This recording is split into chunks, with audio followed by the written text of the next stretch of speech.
আমরা ওদিকেও যাব না, আমরা রচনার দিকে আসব। আচ্ছা, আর্য এবং অনার্য একটা বিষয় আপনারা জানেন, অর্থাৎ আমরা ভারতীয় মূলনিবাসী যারা, এই শূদ্র আদি অন্তর্জ জাতির মানুষ, এই নমশূদ্র চণ্ডাল যারা ভারতীয় মূলনিবাসী, তারা আমরা এই বাংলার আদিবাসী জাতি, এই ব্রাহ্মণ সমাজের মানুষ যারা, তাদেরকে আর্য বলা হয়। যদিও আমরা বলিনি, ব্রিটিশ সরকার যখন ছিল তখন ব্রিটিশ সরকারের কাছে নিজের ভ্রাতৃত্ব ফলাবার জন্য এরা নিজেরাই বলতো আমরা আর্য, আমরা বিদেশ থেকে এসে এদের শাসন করেছি, আপনারাও বিদেশ থেকে এসে শাসন করছেন, তাই আমাদের উপরে স্বায়ত্ত শাসনের ভার দেন, আপনারা ওই লন্ডনে গিয়ে রাজত্ব করুন। মানে সেই সময় নিজেদের আর্য বলেছে, ওরা বারবার দাবি করছে আমরা আর্য, আমরা বিদেশ থেকে এসেছি। এখন যখন সেই তত্ত্ব প্রমাণিত এবং আমরা যখন বলি, তখন ওদের গায়ে লাগে জ্বালা। হ্যাঁ, কে বলেছে ব্রাহ্মণ বাইরের থেকে এসছে? আরে কে বলেছে? মানে এই আধুনিক জিন টেস্টের দ্বারা প্রমাণিত হয়েছে যে আমাদের ভারতবর্ষের উচ্চবর্ণের যে মানুষগুলো, তারা আজ থেকে 3500 বছর আগে বিদেশ থেকে এসছে, ইন্দো ইউরোপ থেকে তারা আমাদের দেশে এসছে। তাহলে বর্ণবাদী মানুষগুলো আমাদের দেশে কবে এসছে? খ্রিস্টপূর্ব 1500 বছর আগে, অর্থাৎ 3500 বছর আগে তারা ইন্দো ইউরোপীয় থেকে আমাদের দেশে এসে হিন্দুকুশ পর্বতমালার পাদদেশ দিয়ে এসে তারা কি করলেন? এসে তারা আমাদের এখানে সভ্যতা করলেন।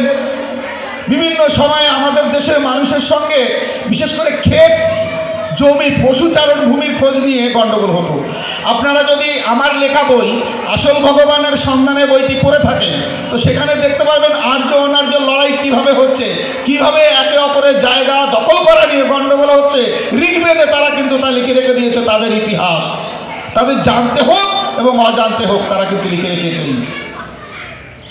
আমরা যদি আজ কোনো একটা বড় ঘটনা ঘটাই, সেটা আমরা অবশ্যই লিখে রেখে যাব, লিখবো না? লিখে রেখে যাবো। পরে হয়তো সেটা 500 বছর পরে গিয়ে সেটাই কলঙ্ক একটা ঘটনা হতে পারে, কিন্তু এখন তো সেটা আমাদের কাছে গৌরবময় ঘটনা। রাজ্যরা তখন আমাদের উপরে যে অত্যাচার করতো, আমাদেরকে ছোট জাহাজ বলতো, আমাদেরকে অনার্য বলা হতো, আর্য নাম থেকে আমাদের বহিষ্কৃত করা হতো, তা কিন্তু তারা তাদের ঋগ্বেদের পাতায় কৃতিত্ব হিসাবে লিখে রেখে গেছে। হয়তো আপাত দৃষ্টিতে তাদের কাছেও সেটি খারাপ লাগছে, তারা বলছে না এটি এইটা নয়, কিন্তু আসলেও তাই।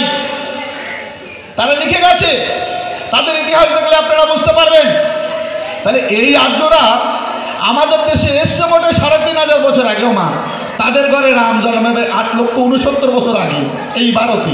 এবার আপনারা ভাবেন, যে ঘরে রাম জন্মাচ্ছে, যে আর্যদের ঘরে, তারা আমাদের দেশে এসছে মাত্র 3500 বছর আগে।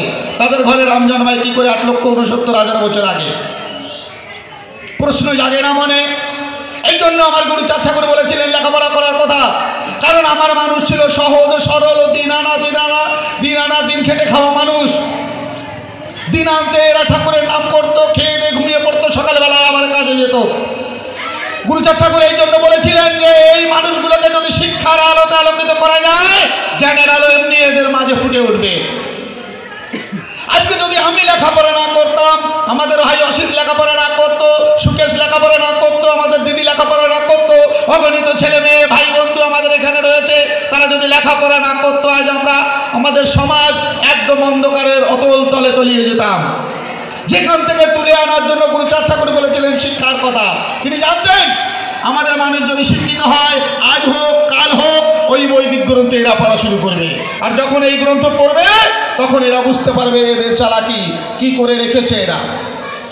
আচ্ছা, এই তো আমরা পেলাম 3500 বছর আগে তারা আমাদের দেশে এসে অবতারগুলোকে জন্মাচ্ছে কবে? দেখুন, একটারে জন্মালো তো সেই 8,69,000 বছর আগে। আপনারা ভাববেন এটা হতে পারে কিনা। আর একটারে জন্মাচ্ছে 5000 বছর আগে। কাকে? কৃষ্ণকে। কৃষ্ণ ছিলেন কি ছিলেন না আমরা সে প্রশ্নে যাচ্ছি না, ইতিহাসে যা পাচ্ছি আমি সেটাই বলে যাচ্ছি।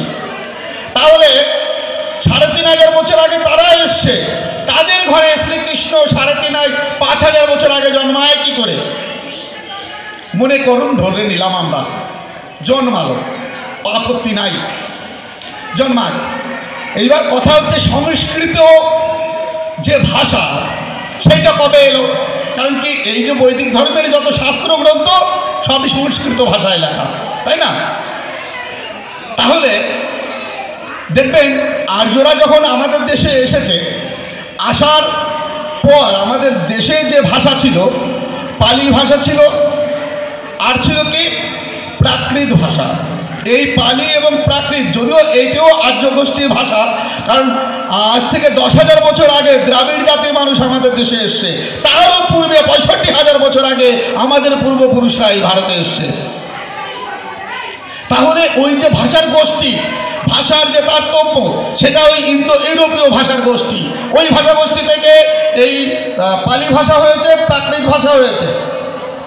কিন্তু পরে একদম নতুন যারা এসছে, তারা হচ্ছে বৈদিক ব্রাহ্মণরা। তারা নতুন এসে তারা কি করলেন, তারা যখন এসেছিলেন তখন তাদের মুখের ভাষা ছিল ইন্দো ইউরোপীয় ভাষা, প্রাচীন, সেই খানিকটা সংস্কৃত করছে। এখন আমরা সংস্কৃত বলছি, তখন যদিও তার নাম এমনটি ছিল না। এরা যখন আমাদের দেশে এসছে, আসার পর তারা মানুষ অল্প, আমাদের দেশের মানুষের সংখ্যা বেশি, তখন তাদের ভাষা আমাদের ভাষার সঙ্গে মিশে একটা মিশ্র ভাষায় পরিণত হয়েছে।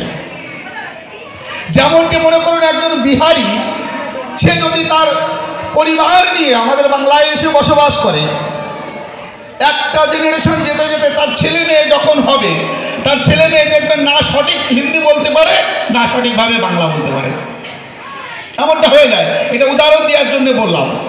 ঠিক তেমন হয়েছিল আর্যরা যখন আমাদের দেশে এসছে, আসার পর তখন তাদের মুখের ভাষা আমাদের এখানের ভাষার সাথে সাথে মিশে কয়েকটা জেনারেশন যেতে যেতে তারা ঘুরিয়ে ফেলেছে। না সঠিকভাবে তারা তাদের ভাষা বলতে পারছে, না প্রাকৃত বলতে পারছে, না পালিতে লিখতে পারছে। ভারী এক সমস্যায় পড়ল। তখন এই ভাষাটাকে সুন্দর একটা ফ্রেমের মধ্যে বেঁধে রেখে সুন্দর ব্যাকরণ লিখলেন পাণিনি। এই পাণিনি যদিও বৌদ্ধ ধর্মের মানুষ ছিলেন, বৌদ্ধ ভিক্ষু, তিনি অষ্টাধ্যায়ী নামক ব্যাকরণ গ্রন্থ লিখলেন। লিখে এই ভাষাটাকে সংস্করণ করলেন, বললে এই ভাষার অর্থ এটি নয়, এইটার অর্থ এই হলে এই ভাষার মধ্যে এটাকে ধরা যায়। ঠিক সেইভাবে তিনি ব্যাকরণ লিখে এই ভাষাটার সংস্করণ করলেন। এই ভাষা সংস্করণ হলো বলে এর নাম হয়েছে সংস্কৃত। এই পাণিনি কবেকার লোক, পাণিনির নিয়ে যদিও ইতিহাস বিতর্ক আছে। কোন কোন ঐতিহাসিক বলেন পাণিনি 5ম শতাব্দীর লোক, অর্থাৎ আজ থেকে 1500 বছর আগের লোক। আর কোন কোন ঐতিহাসিক বলেন না, খ্রিস্টপূর্ব 5ম শতাব্দীর লোক পাণিনি। তাই আমরা যেহেতু কোনো এক ভাষার ইতিহাস নিয়ে কথা বলছি, আমরা প্রাচীনত্বটাই ধরব। খ্রিস্টপূর্ব 5ম শতাব্দীর লোক যদি পাণিনি হয়, আজ থেকে 2500 বছর আগে পাণিনি এই ভাষা সংস্করণ করেছেন। সংস্কৃত ভাষা তৈরি হয়েছে আজ থেকে 2500 বছর আগে। এইবার আপনারা বোঝেন সমস্যাটা কোথায়। ভাষা তৈরি হচ্ছে 2500 বছর আগে, রামের জন্মের আগে রামায়ণ লেখে কোন ভাষায়? মা, যে ভাষাটা তৈরি হচ্ছে মোটে 2500 বছর আগে সংস্কৃত, রাম জন্ম নিয়েছে 8,69,000 বছর আগে, সেই সময় রামায়ণ লেখে কোন ভাষায়? একটু চিন্তা করবেন। যারা কম বেশি লেখাপড়া করেছেন, যাদের পেটে একটু বিদ্যা আছে, ইতিহাস সম্পর্কে যাদের ধারণা আছে, তারা বুঝতে পারবেন সংস্কৃত ভাষা 2500 বছর আগে তৈরি হলো। কৃষ্ণ গীতা বলছে সংস্কৃতে 5000 বছর আগে। আমরা যদি ধরে নিই কৃষ্ণ ছিলেন 5000 বছর আগে, সে অর্জুনকে গীতা কোন ভাষায় শুনিয়েছে? সংস্কৃতে। সংস্কৃতে তৈরি হয়েছে মোটে 2500 বছর আগে। 5000 বছর আগে কৃষ্ণ সংস্কৃতে বাণী দিচ্ছে। যদি বুঝতাম ওইখানে লেখা আছে ভোজপুরিতে কৃষ্ণ বাণী দিচ্ছে, বোঝা যেত, হতে পারে। প্রাকৃতের একটা অঙ্গ ভোজপুরি, সেই ভোজপুরিতে যদি কৃষ্ণ অর্জুনকে বাণী শোনাতো, বুঝতে পারতাম যে ভাই হতে পারে ভারতীয় ভাষায় কোনো একটা কিছু বলেছিল। তা না, তে বলেছে সংস্কৃতে। সংস্কৃত ভাষাটাই তৈরি হচ্ছে 2500 বছর আগে। 5000 বছর আগে নাকি কৃষ্ণ অর্জুনকে এই কথা শুনিয়েছে। এগুলো বুঝবেন চালাকিটা কোথায়। এবার মজাটা দেখুন, সংস্কৃত ভাষা তো 2500 বছর আগে হলো, লেখা হচ্ছে না গ্রন্থ, কিন্তু লিখবে কি দিয়ে? লিপি দরকার, তো অক্ষর তো দরকার। যে অক্ষরে লিখবে সেই অক্ষরকে বলা হয় লিপি। 2500 বছর আগে পাণিনি যখন লিখছে তখন তিনি লিখছেন ধম্মলিপিতে বা ব্রাহ্মী লিপিতে, কিন্তু এদের কোনো শাস্ত্র গ্রন্থ ব্রাহ্মী লিপিতে লেখা পাওয়া যায় না।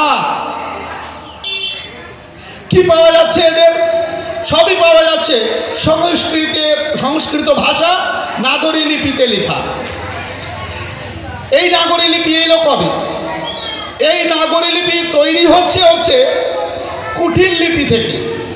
কুটিল লিপি থেকে নবম দশম শতাব্দীতে এই নাগরী লিপি তৈরি হচ্ছে। এই নাগরী লিপি বর্তমান আমরা সংস্কৃতে যে অক্ষর দেখি, এই পরিণত পর্যায়ে আসতে সময় লেগেছে একাদশ শতাব্দী। একাদশ শতাব্দীতে এই যে বর্তমান যে সংস্কৃত অক্ষর আমরা দেখতে পাচ্ছি, তখন কিন্তু সেই রূপ ধারণ করেছিল, অর্থাৎ আজ থেকে 900 বছর আগে। 900 বছর আগে সংস্কৃত লেখার জন্য যে লিপি, যে অক্ষর, সেটা তৈরি হয়। তাহলে শাস্ত্র কি তার আগে লেখা যায়? ও মা, লেখা যায় নাকি? পিছনে যারা বসে আছেন কথার মধ্যে সায় দেবেন। আজ থেকে মাত্র 900 বছর আগে তাদের লেখার অক্ষর তৈরি হয়েছে, তাহলে তার আগে কি কোনো মতে শাস্ত্র লেখা যেতে পারে? কোনো মতে পারে না। তবে আমাকে বলবেন, তাহলে কি তাদের শাস্ত্র ছিল না? ছিল। কিভাবে ছিল? গুরুর টোলে শুনে শুনে মুখস্থ রাখতে হতো। গুরু পরম্পরা একে অপরকে শিক্ষা দিত। তাদের শাস্ত্র এইভাবে চলতো, গুরু পরম্পরা, গুরুর টোলে শিখতে হতো। লেখা হতো না, লিখতে জানতো না তারা। তাই তারা যখন লিখতে জেনেছে, নাগরী লিপি থেকে শুরু হয়েছে সংস্কৃত ভাষায়। কেন একে নাগরী লিপি বলা হচ্ছে? এটা নগরে পড়ানো হতো, শহরে বিশেষ করে দেবতাদের এই লিপি পড়ানো হতো। আর্যরা নিজেদের দেবতা বলতো, আমাদেরকে অসুর বলতো। তাই তারা দেবতাদের নগরে এই লিপি শেখানো হতো বলে এই লিপির আরেক নাম দেবনাগরী। দেবনাগরে পড়ানো হতো বলে এই লিপির নাম দেবনাগরী লিপি। বোঝা গেল? এই দেবনাগরী লিপিতে তাদের শাস্ত্র গ্রন্থ লেখা হচ্ছে। ভারী এক মজার বিষয়, এই দেবনাগরী লিপিতে তাদের শাস্ত্র গ্রন্থ লেখা হচ্ছে। এইবার এখানে আমরা যদি ধরি, কৃষ্ণ ছিল 8,69,000 বছর আগে, আর তার জীবন কাহিনী লেখা হচ্ছে মাত্র 1000 বছর আগে। তাহলে সেখানে কি হতে পারে ভাববেন? সেটা কিন্তু আমরা মেনে নিচ্ছি। আমরা কখনো বলি না রামায়ণ মানি না, রামকে মানি না, আমরা কিন্তু কখনো বলি না। কৃষ্ণ যদি জন্ম নিয়ে থাকে 5000 বছর আগে, তার জীবনী গ্রন্থ লেখা হচ্ছে মাত্র 1000 বছর আগে। কৃষ্ণ মারা যাওয়ার 4000 বছর পর গিয়ে লেখা হচ্ছে তার জীবনী। আমরা কিন্তু আপত্তি করিনি। মহাপ্রভু উঠে গেলেন, মহাপ্রভু মারা গেলেন, তার 50 বছর পরে গিয়ে তার জীবনী লেখা হচ্ছে মহাপ্রভু ভগবান, আমরা কিন্তু আপত্তি করিনি। কিন্তু দুঃখ লাগে কোথায় জানেন? আমার বাবা হরিচাঁদ, সে বেঁচে থাকতে তার জীবনী লেখা হয়েছে শ্রী শ্রী হরি লীলামৃত। যখন হরিচাঁদ ঠাকুর ভগবান এই কথা বলে যখন আমরা দিই প্রমাণ যে শ্রী হরি লীলামৃতের মধ্যে লেখা আছে, তার জন্য লিখেছেন হরিচাঁদ ঠাকুর ভগবান, তখন তারা মানতে চায় না। আরে আমার বাবার আই কার্ড আছে, আধার কার্ড আছে, রেশন কার্ড আছে, তবু তারা মানতে চায় না তাকে। আর তাদের বাবার আই কার্ড, আধার কার্ড তো দূরের কথা, বাবা ছিল কিনা তার প্রমাণ নাই, তবু আমরা তাকে মেনে নিয়েছি, সমস্যা নাই। এই জন্য আমাদের লেখাপড়া করা প্রয়োজন। এই জন্য আমাদের জানার দরকার আছে আমাদের ইতিহাস। আমরা আমাদের ইতিহাস জানতে চাই না, আমরা রঙের পিছনে দৌড়াচ্ছি। আমাদের তো আনন্দ করতে মানা নেই, আমাদের তো কারোর ধর্ম অনুষ্ঠানে যেতে মানা নেই, কোনো অনুষ্ঠান করতে মানা নেই যে ভাই কেউ করছে আমরা তার সঙ্গে গিয়ে সৌভ্রাতৃত্ববোধে একে অপরের সাথে মিশবো, তা করতে তো মানা নেই। কিন্তু গোলামি করতে মানা করা হয়েছে। গুরুচাঁদ ঠাকুর বলছেন, তোরা কারো গোলামের জাতি নয়, গোলাম তোরা করবি না। অথচ আমাদেরকে গোলাম বানিয়ে রাখার জন্য ছলনা করা হয়েছিল। সেই ছলনার বলি এখনো আমরা। বিভিন্ন কল্পনার দ্বারা বিভিন্ন দেবদেবী সৃষ্টি করা হয়েছে। আচ্ছা, আপনারা একটু প্রত্যেকে বলেন তো, বৈদিক ধর্মের মূল কাজ কি? বৈদিক ধর্মের কাজই হচ্ছে যজ্ঞ করা, বিভিন্ন যজ্ঞ, তাদের গোমের যজ্ঞ, অশ্বমেধ যজ্ঞ, বিভিন্ন পরমাণ যজ্ঞ, বিভিন্ন রকমের যজ্ঞ করা হতো। সেই যজ্ঞে কোথাও কোনো মূর্তি পূজার কথা আছে নাকি? বেদে কোথাও রয়েছে নাকি লক্ষ্মী পুজো করবা? বেদে কোথাও আছে নাকি সরস্বতী পুজো করবা? বেদই তো তাদের শেষ কথা। এই ভগবান তৈরি হলো কবে? এই অবতার তৈরি হলো কবে? আমি তো অবতারগুলোর কথা বললাম, তাদের জন্ম কবে হলো, কিভাবে হলো, তার অস্তিত্ব পাওয়া যাচ্ছে না। দেবদেবীদের তো দূরের কথা। এইগুলোর থেকে সাবধান থাকতে বলা হয়েছে, এইগুলোর থেকে দূরে থাকতে বলা হয়েছে। কিভাবে এরা আমাদের লুটে খাচ্ছে? আমাদের সমাজে বর্তমান সময় দেখবেন একটা বিষয় নিয়ে খুব গন্ডগোল এবং রেষারেষি চলছে।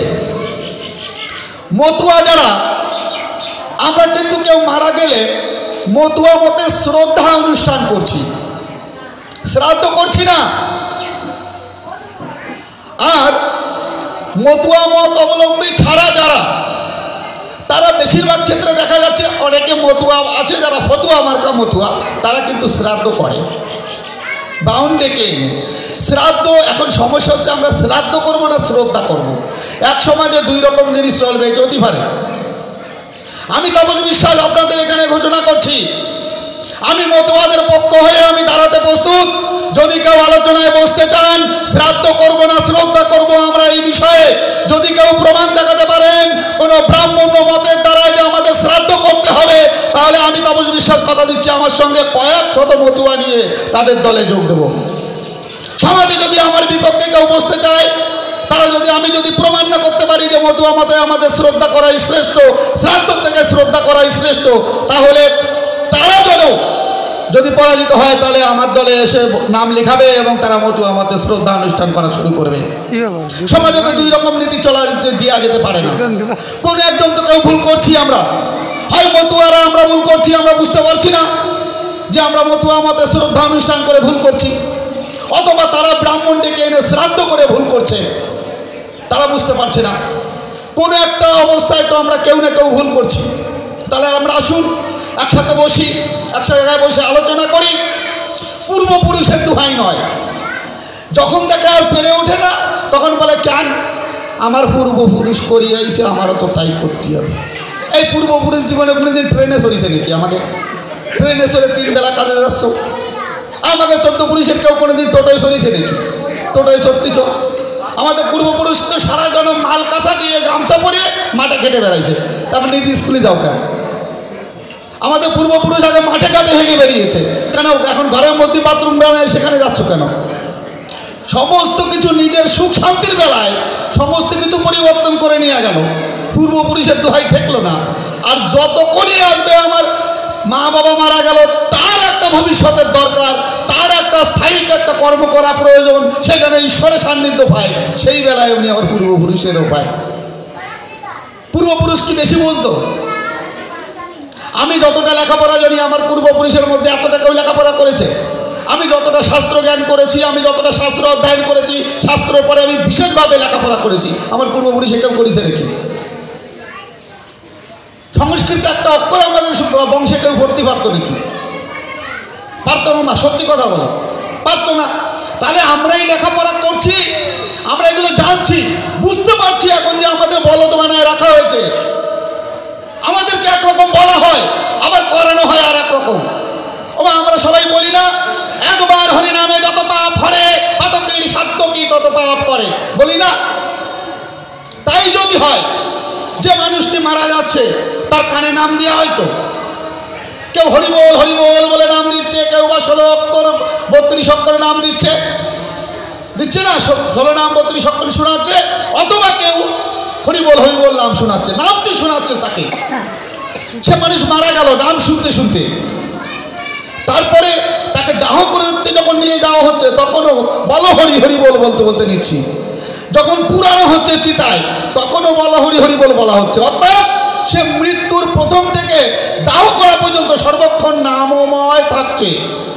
যেখানে বলা হচ্ছে একবার নাম নিলে যত পাপ হরে, পাতকের সাধ্য কি তত পাপ করে। আবার যে নামময় সবসময় নাম পালো, তারও ওই বাউনটা কি এনে শ্রাদ্ধ করতে হলো। কেন? আমরা বিশ্বাস করতে পারি না হরিনাম নিলে সমস্ত পাপ হরণ হয়ে যায়। আমার বাবা বা মা যদি পাপ করেও থাকে, ওই যে নাম শোনানো হয়েছে তাতে উদ্ধার হয়ে গেছে সে। এটুকু বিশ্বাস করা যায় না? এরপর দেখুন আমরা আরো কতটা, আমরা মুখে বলি একরকম, কাজে করি আর এক রকম। আমরা বলি গঙ্গার মাহাত্ম্য প্রায় সময় বলে থাকি, গঙ্গা ওরে বাবা এত বড় পবিত্র, এক ডুব দিলি সেটা পাপ মুক্ত। কেমন একটা গল্প বলি, ছোট্ট করে গল্পটা, কি মেলা জোরে না। এক মহাপাপী, সে মারা গেছে জঙ্গলের কাছে। এখন সেই পাপীকে দাহ করবে না কেউ, তাই তার পা ধরে টেনে নিয়ে জঙ্গলের মধ্যে ফেলে দিয়ে চলে এসছে। জঙ্গলের মধ্যে মানুষ ফেললি বাঘ টাক তারা ছাড়ে নাকি? আরাম করে চাটিয়ে ছুটে খেয়ে নিয়েছে, খালি কটা হাড্ডি পড়ে আছে। সকালবেলায় কাক সে এসে দেখতে পারে বাহ দারুণ সুন্দর হাড্ডি পড়ে রয়েছে। ওই কাকে এক টুকরো হাড় নিয়ে নদী পার হয়ে ওই পার থেকে ওই পারে যাচ্ছে, গঙ্গা নদী পার হয়ে যাচ্ছে। সকালবেলায় আর এক ঝাঁক কাক উড়ে আসছে, আর কাকের সঙ্গে কাকের দেখা হলে যা হয় আর কি, কা কা করে। ওই কাক নদীর মাঝখানে গেছে, আর ওই দিক দিয়ে আর এক গ্রুপ কাক আসছে। আস্তে আস্তে একে অপরের সঙ্গে দেখা হয়ে কা কা করে উঠেছে। এই সময় ওই যেটার মুখে হাড় ছিল ওই অস্থি অমনি টস করে খুলে জলের মধ্যে পড়ে গেল।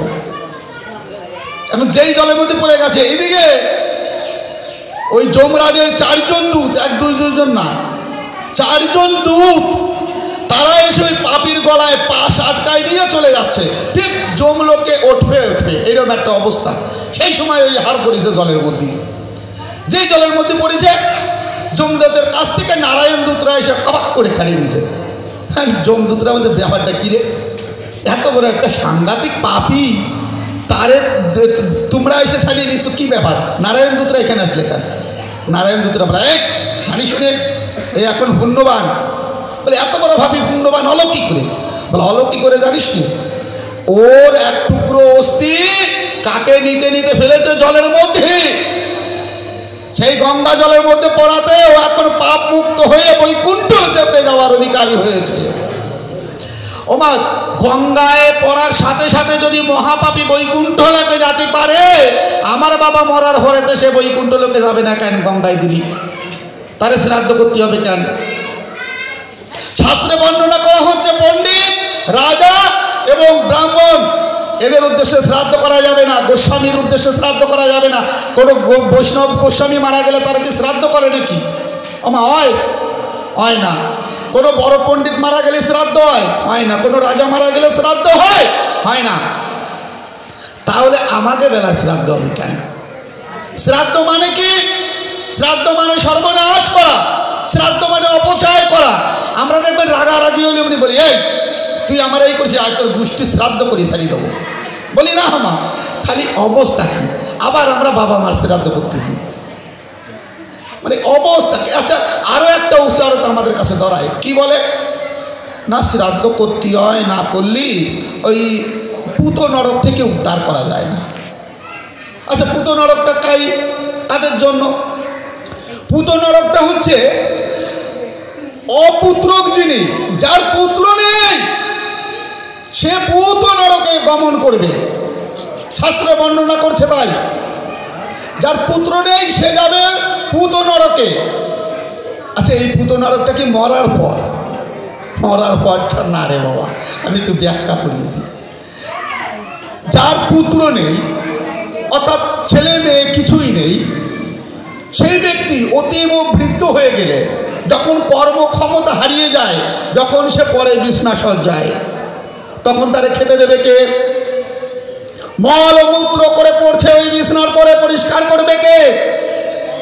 তাই তখন তিনি ওই মলমূত্রের মধ্যে শায়িত থাকেন, অনাহারে অনানিদ্রায় কীট পতঙ্গ এসে তাকে দংশন করে খায়। একেই বলে পুত নরক। অর্থাৎ যার পুত্র নেই তাকে এইভাবে কষ্ট করে মরতে হয়, পুত নরক যন্ত্রণা ভোগ করতে হয়। আর যার পুত্র আছে, যার সন্তান আছে, তার কি ওই কষ্ট ভোগ করা লাগে নাকি? তার ছেলে মেয়েরা এসে তাকে পরিষ্কার পরিচ্ছন্ন করে দুমুঠো খাইয়ে দিয়ে স্বর্গ সুখে রাখে, তাকে পুত যন্ত্রণা ভোগ করা লাগে না, পুত নরকের যন্ত্রণা ভোগ করা লাগে না। এই হচ্ছে পুত নরক। মরে যাওয়ার পরে আর কিছু থাকে না, যা আছে এই বেঁচে থাকতে। অথচ আমাদের মরে যাওয়ার পরে কিছু একটা ঘটবে, সেই ভয় দেখিয়ে আমাদের শ্রাদ্ধ করিয়ে টাকা নিয়ে খাচ্ছে। ঘাটে দেখবেন আমাদের মহাসংকীর্তনে একটা গান আছে, আর কিছু লাগে না ভালো আমার গৌর নিতাই নদে এলো। মহাসংকীর্তনে একটা গানের পদে রয়েছে, সেখানে বলা হচ্ছে যে আগে দখিলদার ছিল হচ্ছে ঘাটে রবি সুদ অর্থাৎ জম। তাই এই জমের হাত থেকে রক্ষা পেতে গেলে ব্রাহ্মণকে টাকা দিয়ে তারপরে পার হতে হতো ভাবনদী।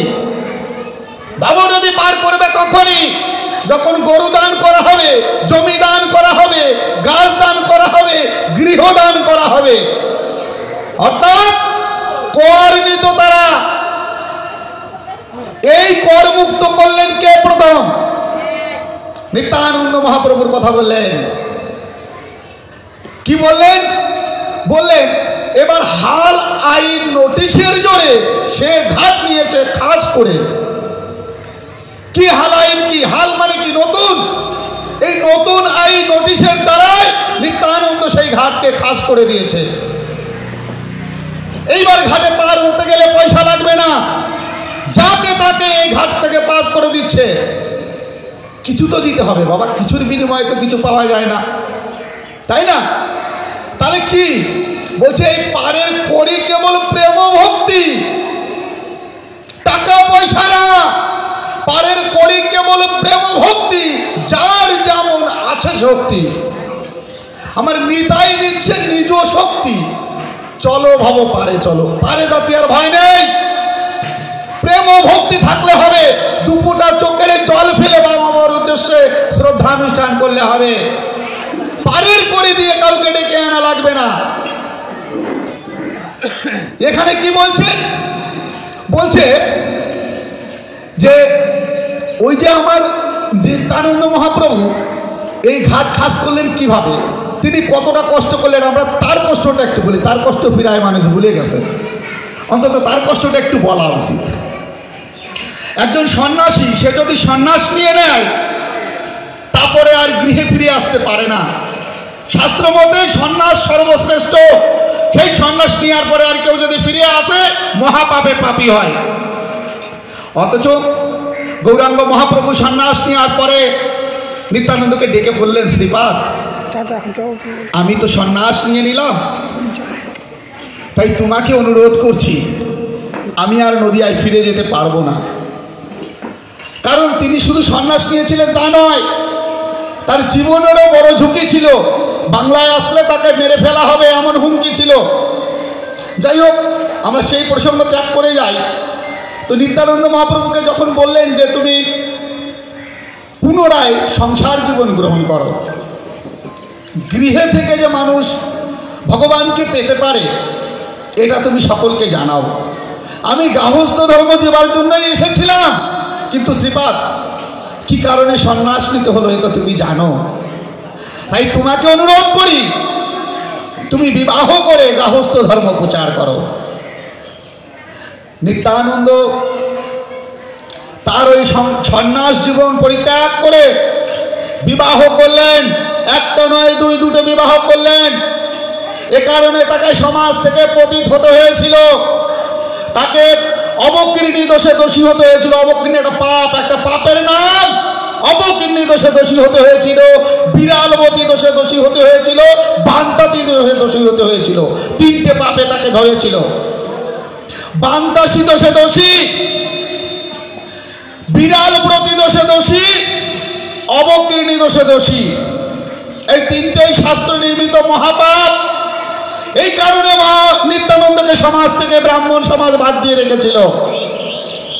তিনি তার নিজের মেয়ে গঙ্গাকে বিয়ে দেবেন, পাত্র খুঁজে পাচ্ছিলেন না, বাধ্য হয়ে নিজের শিষ্য সন্তানের সঙ্গে বিয়ে দিতে হয়েছিল তাকে। সমাজের বহু যন্ত্রণা, বহু কষ্ট তিনি ভোগ করেছিলেন। এই ব্রাহ্মণ্যবাদ প্রথা তারা তুলে দিয়েছিল। তারা বলেছিল লাগবে না ওই ব্রাহ্মণ দিয়ে আমরা শ্রাদ্ধ করে উদ্ধার হবে, এমন নয়। আমরা হরিবোল হরিবোল বলে ঘাটে যাব, হরিবোল বলে ঘাট পার হব। অথচ সেই নিত্যানন্দ মহাপ্রভু তার যে আন্দোলন, মহাপ্রভুর যে আন্দোলন, তারা উঠে যাওয়ার পর কিছুদিন অতিবাহিত হতে না হতে পুনরায় ব্রাহ্মণ্যবাদ গ্রাস করে নিল সেই রাস্তাকে। যার জন্য আমার এই হরি ঠাকুরের অবতীর্ণ হতে হলো, হয়ে আমাদেরকে দেখাতে হলো যে বাবা তোমাদের ওদের পিছনে দৌড়ানো লাগবে না, প্রেম ভক্তি হচ্ছে শেষ কথা। ঘাটের মাঝি এবার হরিচাঁদ রূপে দাঁড়িয়ে আছে, সে তোমার কাছে কোনো টাকা চায় না, পয়সা চায় না। আমাদের কন্ডিশন কি ছিল, কি অবস্থায় ছিল, আমি প্রথমেই বলছিলাম, আমাদের যদি আমরা গৌতম সংহিতা দেখি সেখানে পরিষ্কারভাবে বলছে শূদ্র আদি অন্তজ জাতির মানুষের এই ধর্মে নেই অধিকার, নেই মন্ত্র অধিকার, নেই দেবতা আরাধনার অধিকার, নেই পূজায় অধিকার, নেই ব্রতে অনুষ্ঠান, নেই ধর্ম উপদেশের অধিকার। 10 সংস্করণ যেটি আছে তাতে আমাদের অধিকার নেই। যদি আমরা কেউ ভুলাক্রমেও বেদ পাঠ শ্রবণ করে ফেলি, গৌতম ঋষি ঘোষণা করছেন, তাহলে যে শূদ্র বা অন্তজ জাতির মানুষ বেদ পাঠ শ্রবণ করবে তার কানে গরম শিশে ঢেলে দেবে। আচ্ছা, গরম শিশা যদি কানে ঢেলে দেওয়া হয় তাহলে কি বাঁচা যায়? তার মানে বুঝতে হবে বেদ পাঠ শ্রবণ করাও যাবে না, পাঠ করা তো দূরের কথা। এরপরে বলা হলো যদি কোনো শূদ্র ভুলক্রমেও বৈদিক মন্ত্র উচ্চারণ করে ফেলে তবে তার জিহ্বা কেটে দেবে। বশিষ্ঠ ঋষি যে রামচন্দ্রের গুরুদেব, তিনি লিখছেন বশিষ্ঠ সংহিতা, সেখানে বলছেন শূদ্রত্বই সমত্ব, শূদ্র আর মৃতদেহ সমান। বলে শূদ্ররাই প্রত্যক্ষ শ্মশান। এই শূদ্রদের দর্শন করা এবং শ্মশান দর্শন করা সমান ব্যাপার। শ্মশান থেকে অযাত্রা হয়, তাদের শাস্ত্রের মধ্যে বর্ণনা, এবং শূদ্রকে দেখে যদি যাত্রা করা হয় সেটি অযাত্রা করা হয়। লিখিত সংহিতায় পরিষ্কার হিসাবে আমাদের বলা হচ্ছে দ্বিপায়ী পশু। এই সমাজে ব্রাহ্মণ, ক্ষত্রিয়, বৈশ্য, শূদ্র 4টি বর্ণ। 4 বর্ণের মধ্যে শূদ্র একটি বর্ণ। আমরা শূদ্রের মধ্যেও পড়ি না, আমরা নবশূদ্র, আমরা পঞ্চম বর্ণের, আমরা তার থেকেও নিচু জাতি বৈদিক শাস্ত্র অনুযায়ী। তাহলে যে ধর্মের পুজোয় অধিকার নেই, যে ধর্মের মন্ত্রে অধিকার নেই, যে ধর্মের দেবতা আরাধনার অধিকার নেই, যে ধর্মের ব্রতে অধিকার নেই, যে ধর্মের কোন শুভ কর্মে আমার অধিকার নেই, সেই ধর্মে আমি কি করব? দাসত্ব করা ছাড়া আর কিছু করা আছে আমাদের? তাদের ভাই ফরমাস খাটা, তার বাড়ি ঢুকা যাবে না, বাড়ির বাইরে কাঠ পড়ে আছে, কাঠগুলো ফাড়িয়ে দে। তার জমিতে কাজ কর, সারা জনম ভরে কাজ করবি, পয়সা যাবি না। এইভাবে জনম ভরে আমাদের পূর্বপুরুষরা খেটে এসছে। আমাদেরকে চণ্ডাল হিসেবে গালি দেওয়া হতো, আমাদেরকে পিছিয়ে রাখা হয়েছিল, কারণ বাড়িতে ঢুকলে আমাদেরকে গায়ে গরম জল ছিটিয়ে দেওয়া হতো, আমাদেরকে মারা হতো। শাস্ত্রে কিভাবে আমাদেরকে অপমান অপদস্থ করেছে আমাদের বারবার বলা হয়েছে। শাস্ত্রে বারবার বলছে কুকুর, চণ্ডাল আর নারী, এই 3টেই অপবিত্র, এদের থেকে সাবধান থাকবে। ব্রাহ্মণরা দেখবেন দেবালয়ে খাবার দেয়, ঘরের দরজা বন্ধ করে দেয়। কেন দেয়? শাস্ত্রে বলা হচ্ছে যে চণ্ডাল, কুকুর এবং মোরগ, এই 3টে প্রাণী যেন ভগবানের ভোগরাগ দর্শন না করে, ব্রাহ্মণের ভোজন দর্শন না করে। যদি ব্রাহ্মণের ভোজন দর্শন করে, ভগবানের ভোগরাগ দর্শন করে, তাহলে তৎক্ষণাৎ সেই ভোগ অপবিত্র হয়ে যায়। ভগবান খাচ্ছে সেই খাবার আমার মানুষ যদি দেখে, আমরা যদি দেখি, সঙ্গে সঙ্গে সেটা অপবিত্র হয়ে যাবে। শাস্ত্রে বর্ণনা করা হয়েছে আমাদেরকে দ্বিপায়ী পশু হিসাবে। অর্থাৎ দুটো পায়ের পশু। পশুরা তো চার পায়ের হয়, গরু ছাগল ভেড়া আমরা যা দেখতে পারি তা সবই তো চার পায়ে। আমাদেরকে বলা হলো এরা দু পাই পশু, এই চণ্ডালদেরকে বলা হলো দু পাই পশু। এই দ্বিপায়ী পশুরা মানুষের যোগ্য না, মানুষের সাথে মিশতে পারে না, তাই অবহেলিত লাঞ্ছিত পথে গড়াগড়ি যেত আমাদের মানুষরা। হরিচাঁদ ঠাকুর গুরুচাঁদ ঠাকুর আসলেন, আমাদের পশুত্ব ঘুচালেন, আমাদের মানুষের মর্যাদা দিলেন, আমাদেরকে তুলে নিয়ে আসলেন সমাজে, আমাদেরকে মানুষ হিসাবে প্রতিষ্ঠা করলেন। হরিচাঁদ ঠাকুর দেখবেন কোন ধর্মের প্রতি হিংসা করেননি, কিন্তু কোন ভগবানের প্রতি জোর দিতেও বলেননি যে ওই ভগবানের পুজো তুমি করো। তিনি মানুষের প্রতি জোর দিতে বলেছেন, মানুষকে মানুষ ভালোবাসতে বলেছেন, মানুষের পাশে থাকতে বলেছেন, ব্রাহ্মণ্যবাদের জাতপাতকে তিনি বিলুপ্ত করতে বলেছেন। আমরা সমাজের বুকে প্রত্যেকটা মানুষ সমান। আমার গায়ে রক্ত যেমন, একজন ব্রাহ্মণ যে তার গায়ে রক্ত তেমন। জন্মগুণে কখনো জাতি হতে পারে না, জাতি কোনো গুণে হতে পারে না। সেও মানুষ, আমিও মানুষ। যোগ্যতা অনুযায়ী পুজো পার্বণ কাজ কর্ম সবই হবে। আমি তাপস বিশ্বাস বৈদিক শাস্ত্র আদি আমার গুলে খাওয়া, বেদ শাস্ত্র আদি আমার একাধিকবার অধ্যয়ন করা, তাহলে বৈদিক শাস্ত্রের মধ্যে ব্রাহ্মণ হবার যোগ্য কিনা আমি? অথচ আমি যদি পুজো করি তাদের কাছে স্বীকৃতি দিতে পাই না, সেটি নিতে চায় না। কেন চায় না? আমি চণ্ডালের ছেলে, আমি নবশূদ্রের ছেলে। মুখে এরা বলে কর্মগুণে জাতি, জন্মগুণে নয়।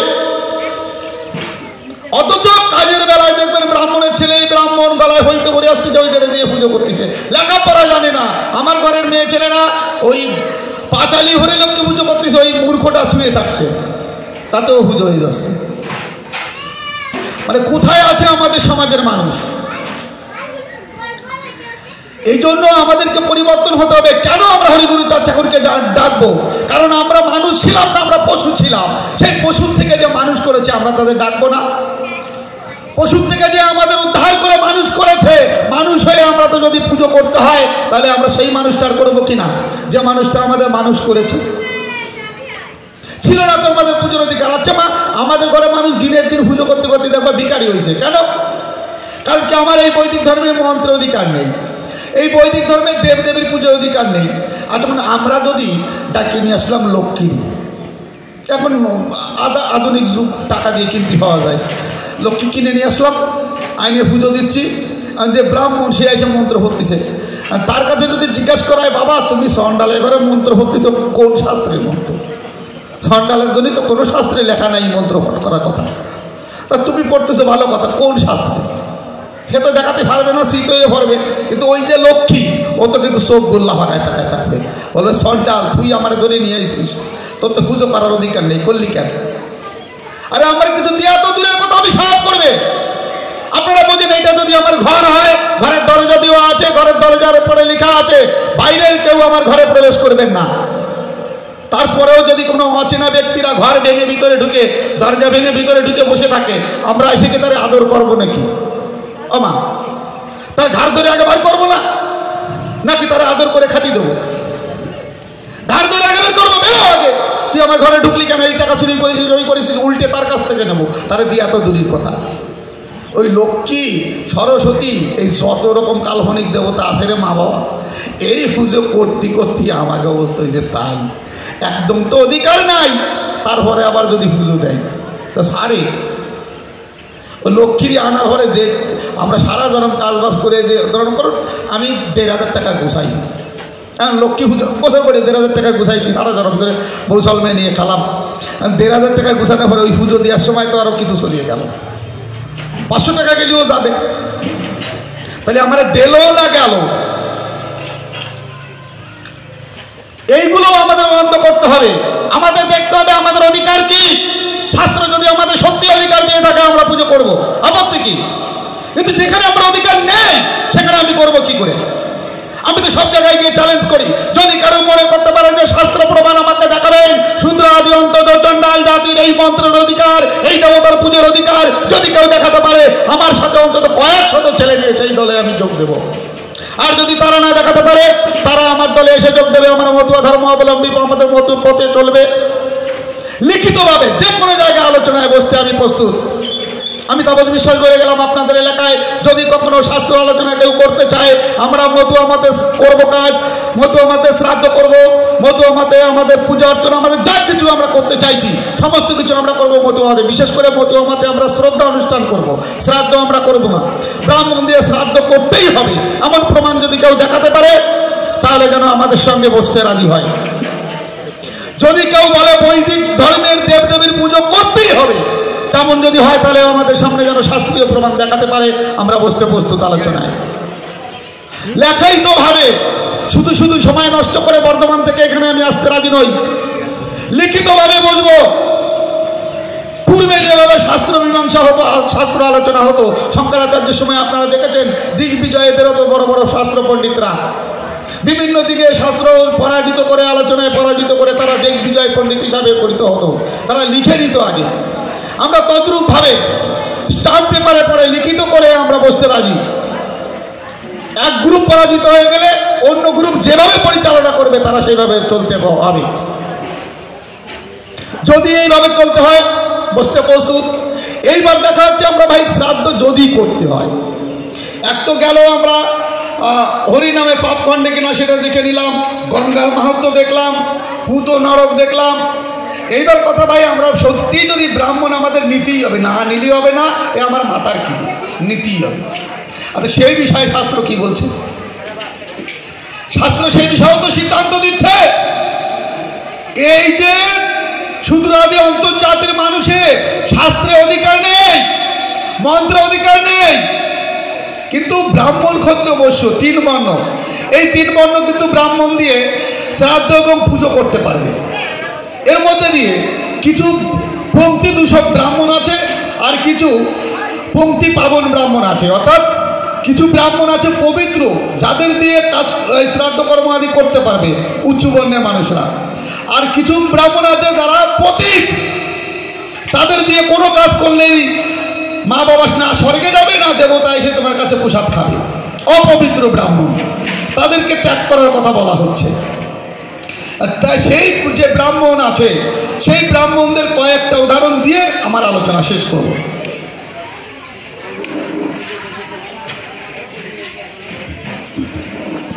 কি হলো?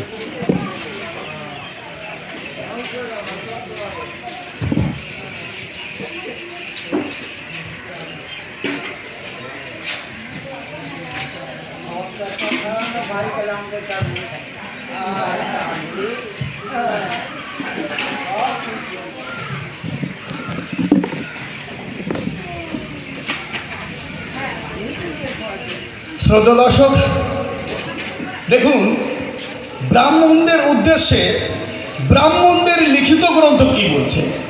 আমার কথা নয় বা আমার সমাজের মানুষের কারোর কথা নয়। বৈদিক শাস্ত্র আদি যারা রচনা করেছেন বেদব্যাস, সেই বেদব্যাস কি বলছেন, তিনি কোন ব্রাহ্মণদের ত্যাগ করতে বলছেন, কোন ব্রাহ্মণ সঠিক কোন ব্রাহ্মণ সঠিক নয় সেই উদ্দেশ্যে বলছেন। এই ব্রাহ্মণদের উদ্দেশ্যে কি বলছেন?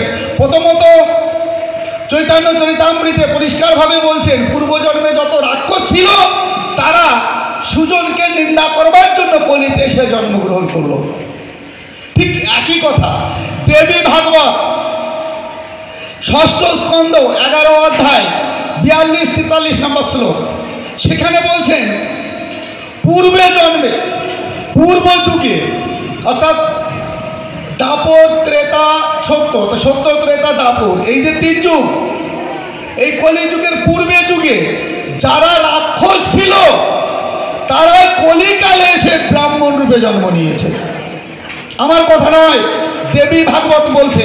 দেবী ভাগবত 6ষ্ঠ স্কন্ধ 11 অধ্যায় 42-43 নম্বর শ্লোকে পরিষ্কারভাবে বলছে পূর্ব যুগে যে সমস্ত রাক্ষস ছিল তারাই ব্রাহ্মণ রূপে এই কলিতে জন্মগ্রহণ করেছে।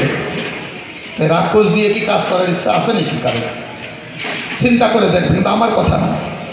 আচ্ছা, এরপরে বলছে কলির ব্রাহ্মণ মাত্রই পাষণ্ড মতানুবর্তী, কোনোটারে বাদ দিনি, ব্রাহ্মণ মাত্রই, সব ব্রাহ্মণের কথা বলছে, কলির ব্রাহ্মণ মাত্রই হচ্ছে পাষণ্ড মতানুবর্তী। এরা সব করার তাকে যে মতামত তাদের যা কিছু পাষণ্ড, সেইগুলো পাপীর কর্ম। এরপরে বলছেন তারা সব জনগণের প্রবঞ্চক, মিথ্যাবাদী, শূদ্র সেবক, অর্থাৎ শূদ্রদের সেবা করে। শূদ্রদের সেবা করলেও তার কাজ হবে না, ওরও বাদ। এদেরকে বর্জন করার কথা বলা হচ্ছে। এবার দেখুন, আমি একই কথা অনেক শাস্ত্রে আছে, আমি অনেক শাস্ত্রের কথা না বলে একটার থেকে একটু বলে আমরা অন্য জায়গায় যাব। সেটা হচ্ছে বরাহ পুরাণ থেকে বলি। বরাহ পুরাণ, বরাহ পুরাণ 14 অধ্যায় 4 থেকে 6 নম্বর শ্লোক। সেখানে ব্রাহ্মণদের বর্জন করার কথা বলা হচ্ছে। কোন কোন কোন কাজে ব্রাহ্মণদের বাছাই করে নিতে হবে, যাচাই বাছাই করে নেওয়ার কথা বলা হচ্ছে। হব্য এবং কব্য, অর্থাৎ পুজো অর্চনায় এবং শ্রাদ্ধ কর্মে ব্রাহ্মণদের যাচাই বাছাই করে নেবে। যে যে ব্রাহ্মণদের বাদ দিতে বলা হচ্ছে, এই ব্রাহ্মণ যদি নেওয়া হয় তাহলে যে এই অপবিত্র ব্রাহ্মণ দিয়ে শ্রাদ্ধ কর্ম করবে, সেই ব্রাহ্মণের বিষ্ঠার মধ্যে অর্থাৎ পায়খানার মধ্যে তার পূর্বপুরুষরা গিয়ে শায়িত হবে। আমার কথা না, শাস্ত্রের কথা। কি বলছেন? কোন কোন ব্রাহ্মণকে বাদ দিতে বলছেন? বলছেন মিত্রঘাতী, যিনি মিত্রদের হত্যা করেছেন, মিত্রঘাতী। বলা হচ্ছে কুনখী, যে ব্রাহ্মণের কুনখ হয়েছে সেটাও বাদ, সেটাও অপবিত্র। দেখে নেবেন, বাদ দিকে তাকাবেন। এরপরে বলেছে কালো দন্ত বিশিষ্ট, যে ব্রাহ্মণের দাঁত কালো, পান খাতি খাতি কালো হোক আর ওই খৈনি খাতি খাতি, দাঁত কালো হলে চলবে না। আমার মতো ঝাঁক সাদা ঝকঝকে থাকতে হবে। দেখাই দেবো দাঁতগুলো, আমারটা কিন্তু পরিষ্কার। এরপরে বলছে কন্যাগামী, যিনি কন্যার সঙ্গে খারাপ সম্পর্ক আছে। অগ্নি ও বেদ ত্যাগকারী, অর্থাৎ যার বাড়িতে আগুন সবসময় জ্বলে থাকে না, সেইটা যার বাড়িতে আগুন সবসময় জ্বলে থাকবে না, বুঝতে হবে সে অগ্নিত্যাগী এবং বেদ ত্যাগী ব্রাহ্মণ, এটা বাদ। সোমরস বিক্রয়ী ব্রাহ্মণ বাদ, যে ব্রাহ্মণ সোমরস বিক্রি করে, অর্থাৎ মদ বিক্রি করে যারা, সে যদি ব্রাহ্মণ হয় তার মধ্যে একটা, সেটা বাদ। এরপরে বলেছে লোক নিন্দিত ব্রাহ্মণ, লোকে যারে নিন্দা করে এমন কোনো ব্রাহ্মণ যদি থাকে সেটাও বাদ। চোর, যদি কোনো ব্রাহ্মণ চোর হয়ে থাকে সেটি বাদ। যদি কোনো পরচর্চাকারী, যদি কোনো ব্রাহ্মণ পরের নিন্দা মন্দ করিয়ে বেড়ায়, আসে না তুমি একটা পেট ফালিও, এর দ্বারে গিয়ে ওর দ্বারে গিয়ে এটা সেটা গ্যাপজায় বেড়ায়, ওটাও বাদ। এরপরে বলা হচ্ছে গ্রাম্য পুরোহিত, গ্রামের যে পুরোহিত সব কিছুর পুজো করে বেড়ায় যেটা, ওটাও বাদ।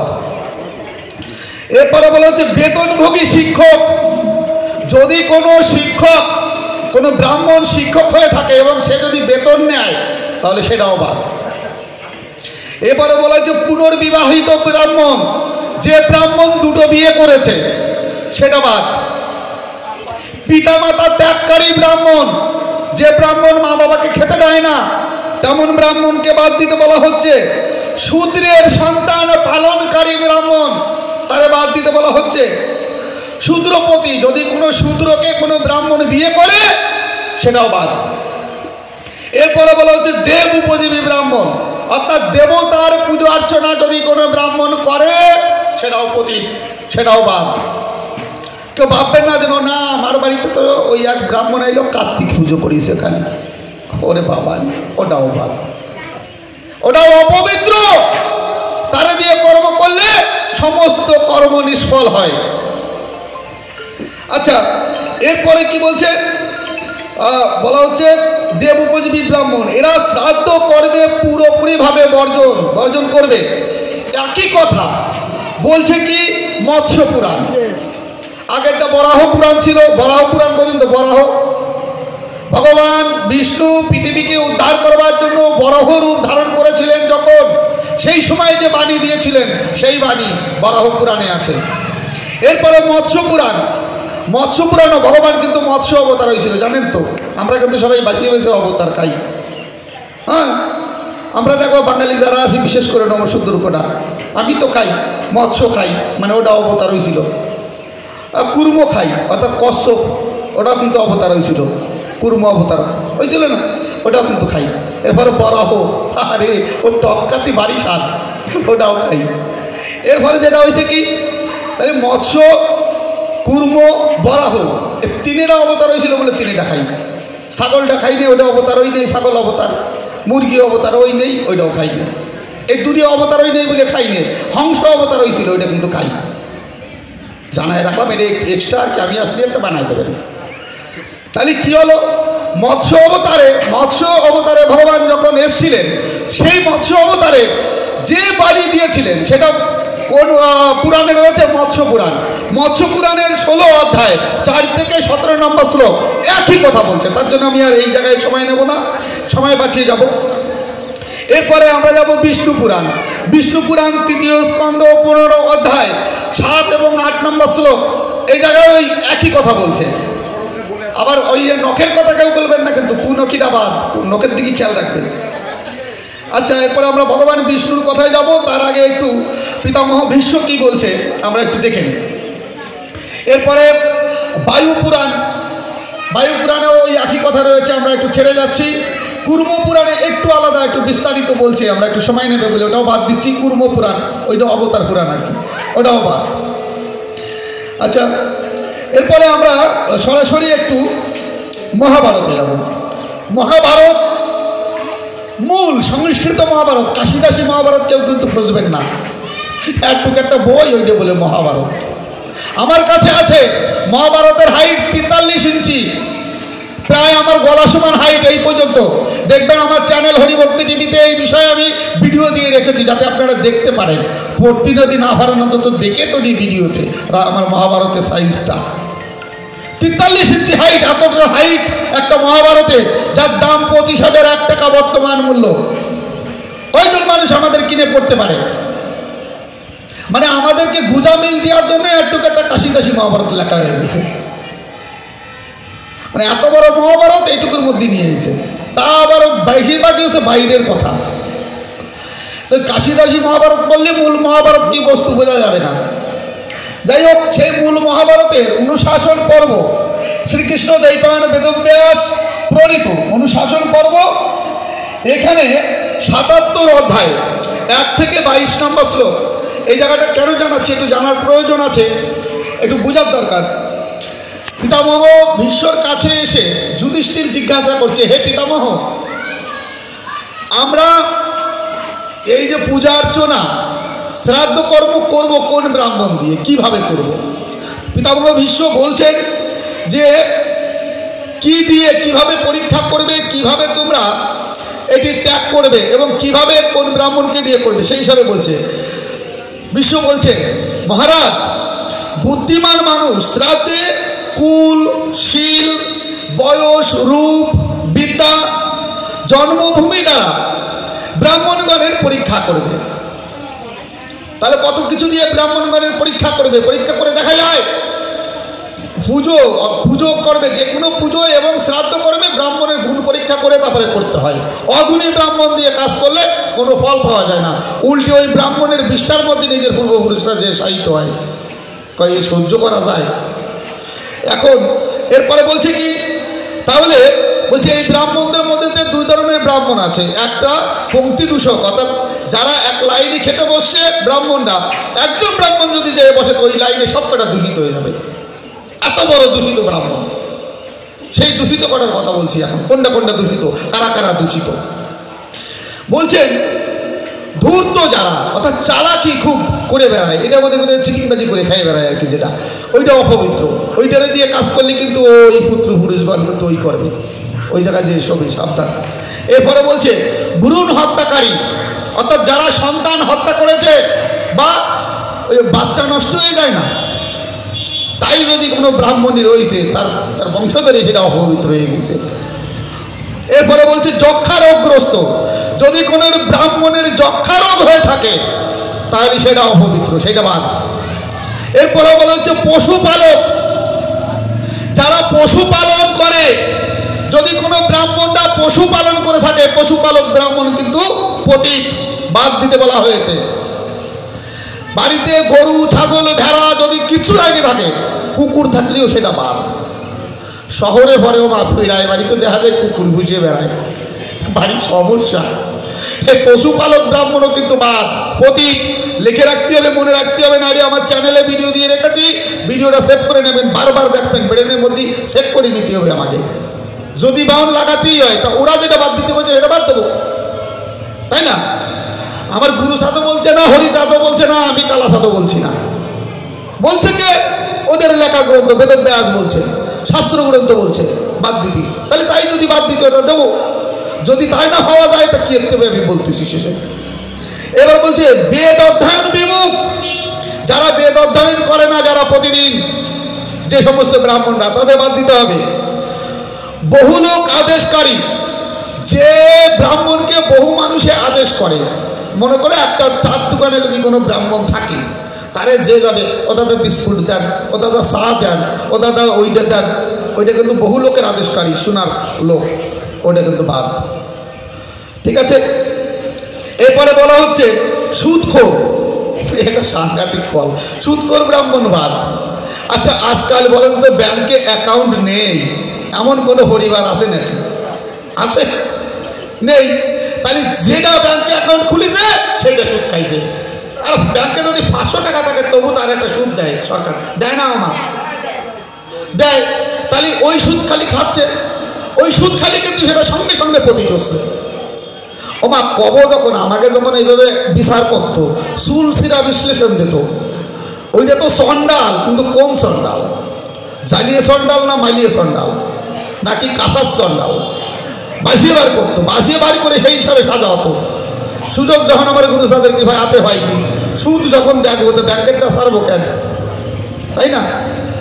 তাহলে সুদখোর ব্রাহ্মণ যেটা, যেটা অ্যাকাউন্ট দেখতে হবে, আগে জিজ্ঞেস করতে হবে, ও বাবা ব্যাংকে কি অ্যাকাউন্ট আছে নাকি?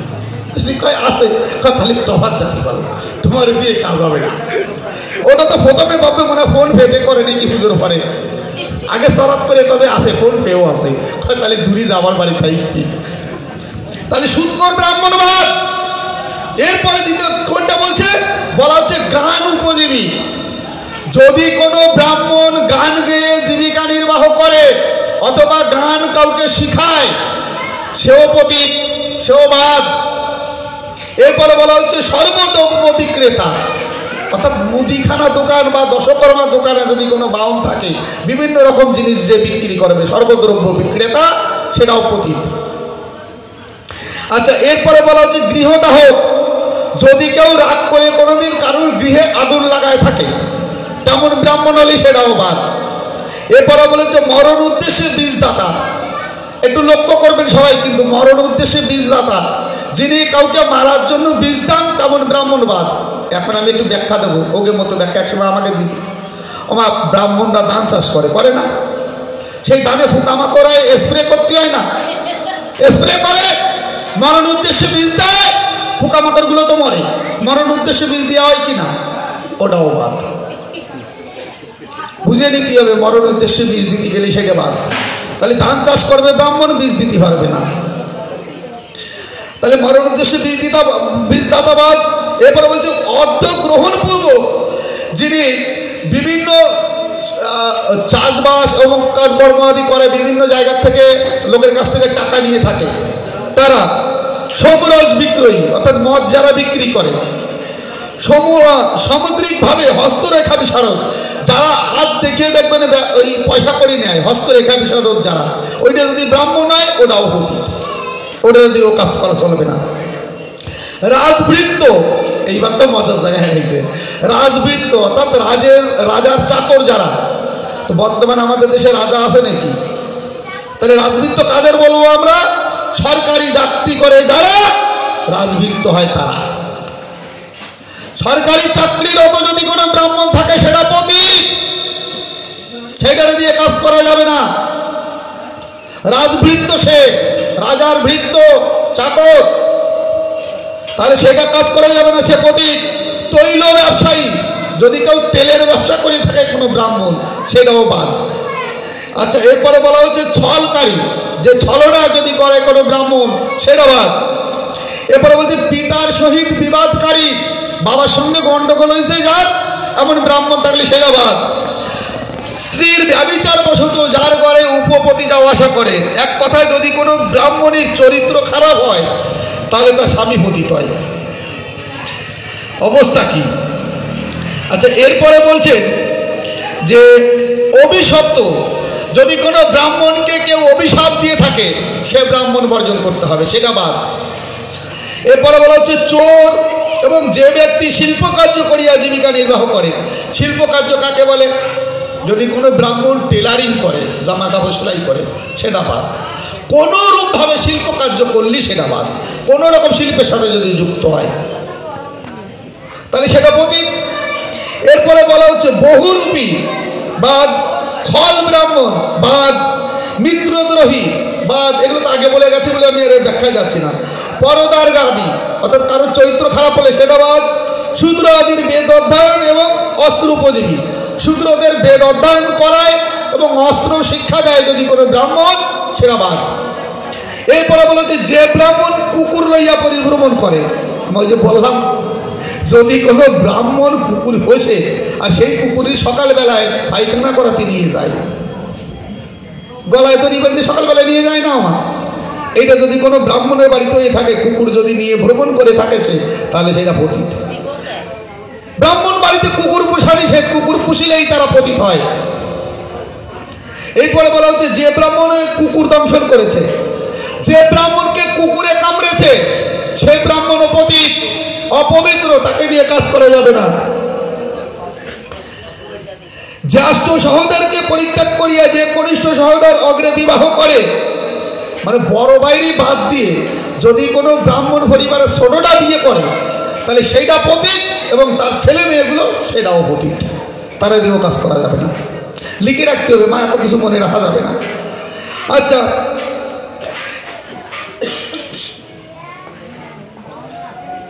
যে গুরু ভাজ্যাগামী, অর্থাৎ গুরুর স্ত্রী গুরু মায়ের সঙ্গে খারাপ কর্ম করে, সে বাদ, সে তো অবশ্যই বাদ। এরপরে বলেছে বেদ বক্তারা বলেন চারণ, অর্থাৎ যারা কবিতা রচনা করতে পারেন সাথে সাথে, অর্থাৎ যারা কবি গান করে, এক কথায় আমরা বলি না আমাদের কবি গান যারা করে তাদের বলি চারণ কবি। এই চারণ কবি যারা, এই যদি কোনো ব্রাহ্মণ হয় সেটা বাদ, সেটা পতিত। এরপরে বলা হচ্ছে দেবল, দেবল ব্রাহ্মণ পতিত, অর্থাৎ যারা দেবতার পূজা অর্চনা করেন, এই পুজো সে পুজো করে বেড়ান, তারাও পতিত। এবং যে ব্রাহ্মণ জ্যোতিষী কর্মের দ্বারা জীবিকা নির্বাহ করে, যে জ্যোতিষী বিদ্যা করে, সেটা পতিত। এবং এই প্রকার অপান্থ ব্রাহ্মণকে হব্য এবং কব্য থেকে পুরোপুরি বর্জন করবে। এই যত ব্রাহ্মণের কথা বলা হলো, এই ধরনের ব্রাহ্মণকে দিয়ে যদি কাজ করানো হয় তাহলে কিন্তু মহা সর্বনাশ হয়। এইবার দেবল ব্রাহ্মণ কতটা অপবিত্র, যারা দেবতা পূজা অর্চনা করে বেড়ায়, তার সম্পর্কে ছোট্ট একটা গল্প দিই, এক বৈষ্ণবীয় গল্প, মানে না দিলে আপনারা বুঝতে পারবেন না, উদাহরণ। নাহলে আমাকে বলবে ব্যাপারটা কি, কি খালি খালি হয়ে গেল, এমন কিছু হয়, একটা উদাহরণ তো দিল না, তাই একটা উদাহরণ দিয়ে যায়। আমার কথা না, এটাও ভক্তমাল গ্রন্থে লাভাজি লিখেছেন। কি লিখছেন?